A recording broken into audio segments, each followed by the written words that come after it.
मैं उत्तराखंड से अपने दूसरी जो हमारे साथी हैं उनको बुलाता हूँ, मीनू जैन जी। दरअसल जो बात सुजाता जी ने कही वो सुजाता जी आप थोड़े टाइम के लिए आए, मैं आपका शुक्रिया भी अदा करूँगा, अगर बीच में आप रुकना चाहें तो बहुत-बहुत धन्यवाद आपका। अ, मीनू जैन जी जो बात सुजाता जी ने कही वो बिल्कुल सही है, कि बहुत सारे रूल ऐसे हैं जहाँ पर आप सेंट्रल रूल्स को ओवर पावर कर रहे हैं वहाँ पर, या आप कॉन्स्टिट्यूशन को ओवर पावर कर रहे हैं। और अखबारों में तो ये लिखा आ रहा है कि आज ये बिल पास हो गया बिना किसी बहस के ध्वनि मत से और गवर्नर साहब साइन कर देंगे और कल से लागू हो जाएगा। तो कभी-कभी मुझे सोचने पे मजबूर होना पड़ता है कि क्या एक्ट है ऐसे ही लागू हो जाता है?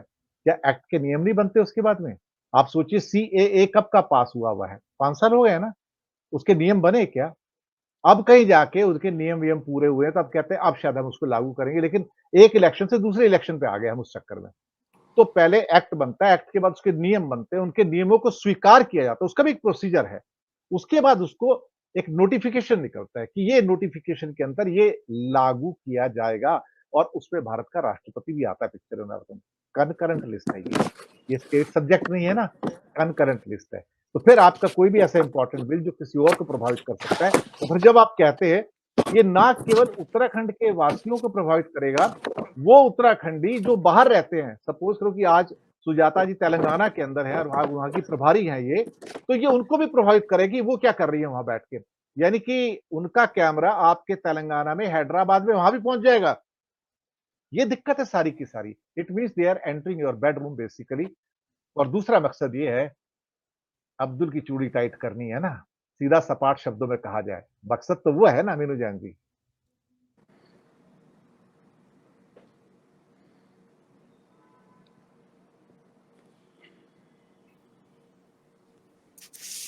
बोलिए आप जी। म्यूट है। नहीं, नहीं, नहीं मैंने अनम्यूटेड हूँ। Carry carry on, carry on, carry on. या यस, देखिए दिनेश जी, ये पूरा जो ये बिल है इसको पढ़ने के बाद से सीधा-सीधा स्पष्ट हो जाता है, देख पढ़ने के बाद तो और भी ज़्यादा स्पष्ट हो जाता है कि इसका मकसद प्योरली राजनीतिक है। मैं और जहाँ तक मैं समझी हूँ, इसका मकसद है कि एक देश के अंदर एक प्रोटोटाइप हिंदू प्रांत बनाना, कि भई ये एक प्रांत ऐसा है जो कि बिल्कुल खालिस तौर पे हमारी कल्पना का हिंदू राज्य है, हिंदू प्रांत है।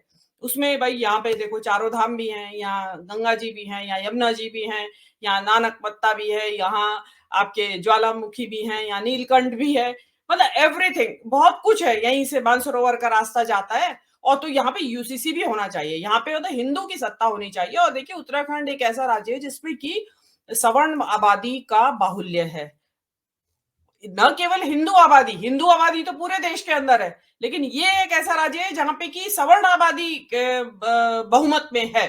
और जिनको मद्देनजर जो अब्दुल की चूड़ी आपने कहा वो टाइट करने के लिए बनाया, उनकी तो मिनिस्क्यूल आबादी है। वो हरिद्वार में या उधमपुर का और या कुछ रुड़की का इलाका और कुछ थोड़ा हल्द्वानी नैनीताल के इलाके में मुस्लिम है। उसमें जो आपने बनाया है उनको, जो आप मेन मकसद तो जो है आपको उनके बारे में ज्यादा, मुसलमान जिसको आप अब्दुल कह रहे हैं उनके ऊपर फोकस ज्यादा है। देखिए हिंदुओं के जो रीति रिवाज है, जो सामाजिक रीति रिवाज है, उसमें कोई भी हो जो आपने गिनाए, विवाह, तलाक, गोद गोद लेना, उत्तराधिकार, उसके लिए Hindu code bill already exist कर रहा है। उस पे आप जबरदस्ती दूसरी चीज लगा रहे हैं।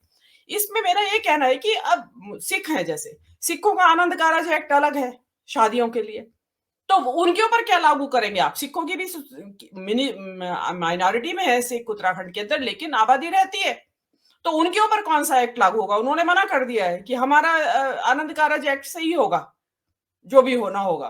तो ये चीजें जो इसमें रही आदिवासी समाजों की बात, जिनको कि एग्जेम्प्ट किया गया है, इसमें क्या कहीं पे ऐसी बात की गई कि आदिवासी समाजों में भी तो हो सकती है कोई ऐसी प्रथा जिस जो कि ऑब्जेक्शनेबल हो? आप जिस लिविंग की बात कर रहे हैं, मैं उत्तराखंड के आदिवासी समाज की नहीं, मैं इंडिया के आदिवासी समाजों की बात कर रही हूँ। वहां घोटुल की प्रथा है, ये लिव इन रिलेशनशिप वहां ऑलरेडी एग्जिस्ट करती है बहुत सारे आदिवासी समाजों में, वहां नहीं छेड़ेंगे आप। तो इसका मतलब तो यह है कि आदिवासी इलाके में जाके रहने लगो और वहां पे अपना लिव इन में रहो आराम से। तो क्या होता है कि बगैर कॉम्प्रिहेंसिव स्टडी किए बस एक फोकस ध्यान में रख के बनाया गया कि किसी भी तरीके से शिकंजा कसा जाए और आज्ञा पालक समाज बनाया जाए। तब ये लिव इन रिलेशनशिप की जिसपे असल में तो हुआ क्या है कि चूड़ी तो अब्दुल की टाइट करनी थी, वहां से तो फोकस हट गया, सारा लिव इन रिलेशनशिप पे आ गया, जिसे देखो टीवी चैनल्स पे यही डिस्कशन हो रहा है। तो वो इसीलिए हो रहा है क्योंकि आप प्राइवेसी में घुस रहे हैं। आपने कहा कि 1 महीने के अंदर रजिस्ट्रेशन हो जाना चाहिए आपके लिव इन रिलेशनशिप का। अरे भाई, जिसके साथ रह रहे हो, वहां रहते-रहते 1 महीना तो ये रियलाइज़ करने में लग जाएगा कि रह भी सकते हैं या नहीं साथ में। एक्सपेरिमेंट में ही लग जाएगा आपका।